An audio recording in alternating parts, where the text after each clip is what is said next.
오랜 옛날 담양의 부천마을에는 마고할머니라는 신비로운 여인이 살았다고 전해집니다. 부천마을은 한국의 다른 여느 마을들과는 다르게 항상 안개가 끼고 마을 중심에 위치한 작은 호수는 신령스럽기로 유명했습니다. 마을 사람들은 이 호수가 마을을 지켜주는 신성한 물로 여겨 부천의 은이라 부르곤 했습니다. 마고할머니는 이곳에서 태어나고 자라면서 주위 사람들에게 특별한 사람으로 불리었습니다. 항상 검은 옷을 입고 무성한 검은 머리를 길게 따아 늘어뜨린 할머니는 마을 사람들의 병을 고쳐주거나 기운이 좋은 날에는 마을 외곽의 숲을 거니며 자연의 소리를 듣는 명상에 빠지곤 했습니다. 사람들은 마고 할머니가 신령한 능력을 가졌다고 믿어 그녀를 찾았습니다. 겨우내 추위에 병이 난 이웃의 아이를 자신의 비전과 지혜를 발휘해 약한 체력을 돕기도 하고 흉흉한 소문이 도는 날에는 마을 회관 한켠에서 주술을 펼쳐 풍경을 안정시키기도 했습니다. 마고 할머니는 항상 마을 평화를 위하며 고민하였습니다. 어느 해 이 마을에는 큰 가뭄이 찾아왔습니다. 막대한 가뭄으로 인해 마을의 농작물은 시드는 듯했고 주민들의 얼굴엔 걱정과 불안이 가득했습니다. 절망감이 마을 전역을 휩쓸 즈음 서서히 마고 할머니가 모습을 드러내며 마을 사람들에게 말했다고 합니다. 걱정 마라. 부천의 눈이 우리를 지켜줄 것이다. 라고 깊은 신뢰의 마음으로 말이죠. 마을 사람들은 그녀의 말에 의지할 수밖에 없었습니다. 그리고 정말로 몇 주가 지나도 비는 오지 않았지만 부천의 눈의 물은 마르지 않았다고 합니다.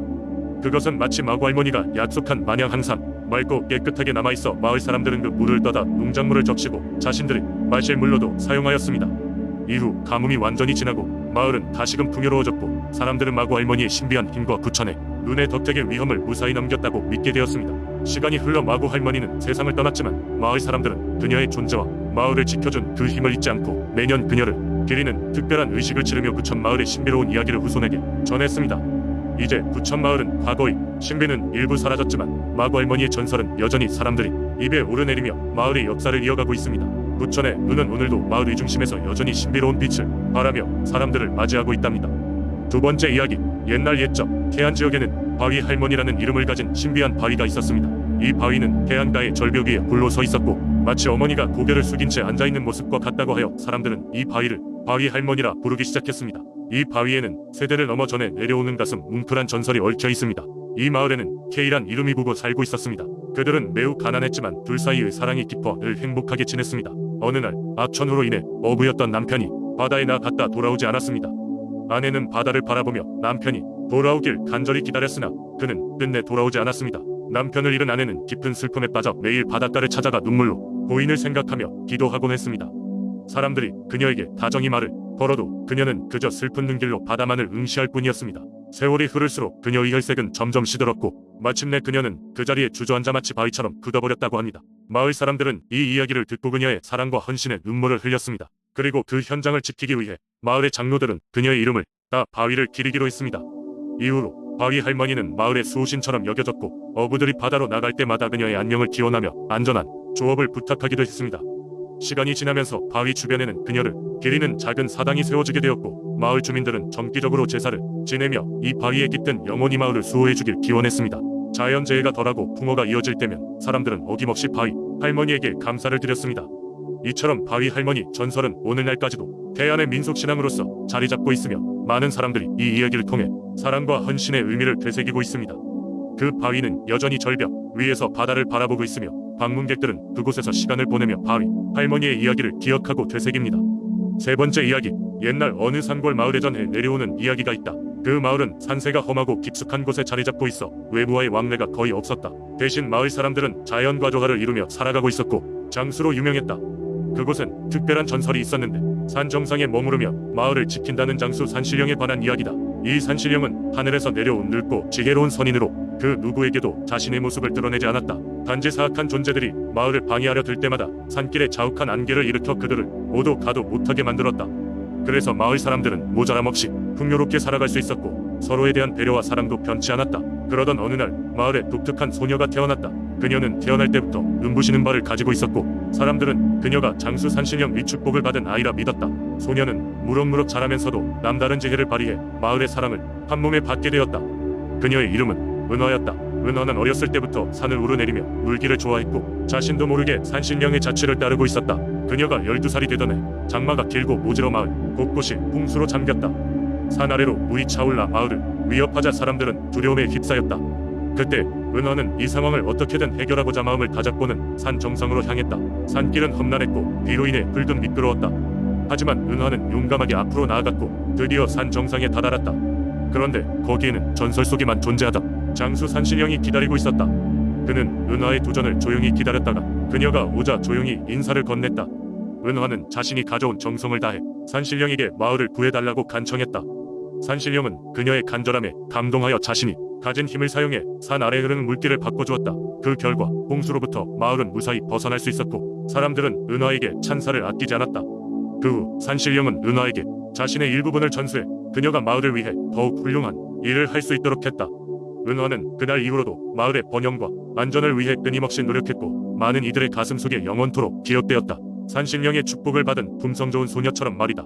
해가 바뀌어도 은화의 희생과 용기는 마을 사람들의 입을 통해 계승되었고 결국 오랜 세월 동안 장수 마을이 유지되었다. 오늘날 이 이야기는 흔히 장수, 민속신앙의 예로 여겨지며 사람들은 은화의 이름을 마음속 깊이 새기고 산신령의 은혜를 잊지 않으려 했다. 네 번째 이야기. 옛날 증평이라는 고요한 마을이 있었습니다. 비록 작은 마을이었으나 주위는 비옥한 토지로 둘러싸여 있어 농사가 잘 되었고 사람들은 평화롭게 살아가고 있었습니다. 하지만 이 마을에는 아무도 함부로 접근하지 못하는 숲이 있었는데 그곳은 바로 용두목이라 불리며 신령한 기운이 감도는 곳이었습니다. 용두목 숲의 깊은 곳에는 신비로운 연못이 자리 잡고 있었고 마을 사람들은 그곳을 마을 의수 신이 깃든 성지로 숭배했습니다. 연못은 사계절 내내 맑고 푸른 물결을 유지했으며 그 물에 손을 대면 아픈 곳이 치유되거나 아이를 기다리는 부부에게 새로운 생명이 찾아온다고 했습니다. 때문에 마을 사람들은 매년 봄마다 이곳에 모여 신에게 제사를 지내며 감사와 축복을 기원하였습니다. 그러나 어느 날 외지에서 온 한 탐욕스러운 부자가 증평에 들르게 되었습니다. 그는 이곳저곳을 둘러보다가 용두목 숲의 연못에서 보석보다 더 찬란한 빛이 나는 것을 발견하게 됐습니다. 그 부자는 연못의 물을 팔면 큰 돈을 벌 수 있을 것이라 생각했고 마을 사람들의 경고에도 불구하고 연못 속으로 들어갔습니다. 그리고 어찌된 일인지 그는 다시는 모습을 드러내지 않았습니다.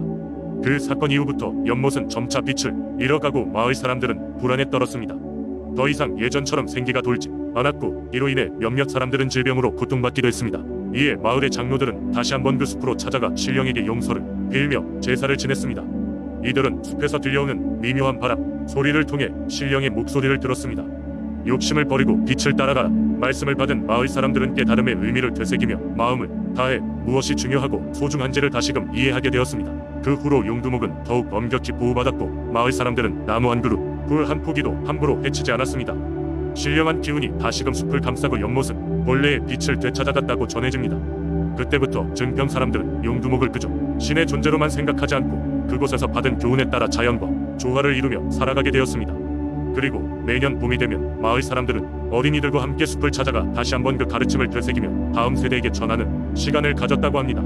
이런 이야기는 오늘날까지도 전해져 내려오며 증평을 지나거든 이 신비로운 숲과 연못을 꼭 찾아 조용히 경의를 표하고 가라는 말이 있습니다. 다섯 번째 이야기. 옛날 강릉의 한 산골 마을에 청단이와 홍단이라는 두 형제가 살고 있었습니다. 둘은 어릴 적부터 씨름을 좋아하며 함께 자랐고 마을에서 열린 씨름 대회에서도 항상 우승하는 실력을 자랑했습니다. 그들은 마을 사람들에게 씨름의 신이라는 칭호를 들으며 자랐지요. 청단이는 강한 힘을 가졌고 홍단이는 뛰어난 기술로 상대를 제압했습니다. 형제는 이러한 서로의 장점을 활용하여 항상 연습하며 더욱 강해졌습니다. 마을 사람들은 이 형제의 씨름을 보기 위해 대회가 열릴 때마다 주변 마을에서도 찾아왔습니다. 마을의 큰 축제에는 늘 청단이와 홍단이의 결승전이 가장 큰 기대를 모았습니다. 시간이 흘러 그들의 씨름 실력은 전국에 알려지기 시작했고 어느 날 큰 도시에서 열린 전국 씨름 대회에 초청받았습니다. 형제는 이 기회를 놓칠 수 없었고 열심히 준비하여 대회에 참가하게 됐습니다. 수많은 쟁쟁한 실력자들이 참가한 대회지만 청단이와 홍단이는 평상시처럼 협력하며 최선을 다했습니다. 결국 그들은 결승전에 진출하게 되었고 결승전 상대는 다름 아닌 또 다른 형제 씨름꾼이었습니다.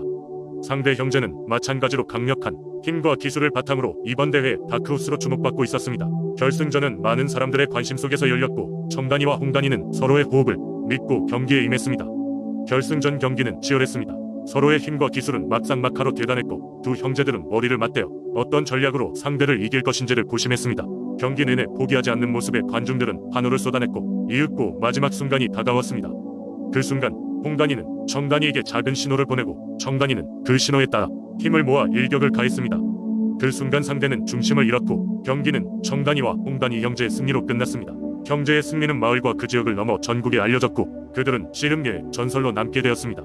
그리고 그들은 강릉의 씨름 문화를 널리 알리며 많은 젊은 씨름꾼들에게 희망과 도전을 주는 존재로 남았습니다. 마을 사람들은 이를 기리기 위해 매년 형제의 이야기를 전하며 축제를 열었다고 합니다.